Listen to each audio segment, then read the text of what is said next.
চেছ school আসামলৈ সকলোকে স্বাগতম জনাইছো। আজি লেসনটো হৈছে পিন। পিনটো হৈছে যেতিয়া আমি সাপোজ যেটো পজিশন দেখিছে তাত ৰুকখন ইয়াত যদি আমি দিও ৰুকেৰে কুইনটো কিঙৰ লগত পিন কৰিছে। আমি সদায় পিন কৰো ৰুকেৰে বিশপে কুইনে। এইকিটা পিছে আমি পিন কৰিব পাৰো। আৰু পিন কৰিলে আমাৰ কি হয় অপোনেন্টৰ যেটো মাজত থকা পিস এই পিসটো ইনএক্টিভ হৈ যায়। এতিয়া যেনেকে কুইনটো ব্লেকে কটো লৰছৰ কৰিব নোৱাৰে বিকজ ৰুকেৰে কিংটো চেক কৰিছে। একদম ইজি হয় আৰু বিগিনাৰ সকলে এটো জানি থোৱাটো বহুত ইম্পৰ্টেন্ট হয়। এটো হৈছে পজিশন নম্বৰ 2।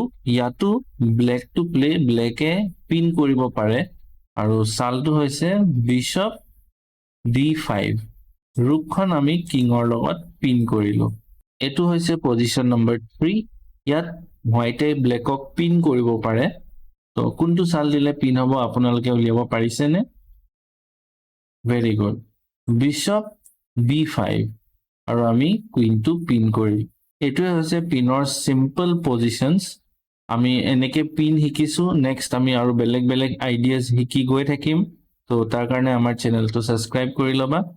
আৰু চেছ জুনে ভালকৈ শিকিব বিচাৰিছে আমাৰ এই ওপৰত দিয়া ফোন নম্বৰটোত ফোন কৰিলে সব ডিটেইলস গম পাই যাবা।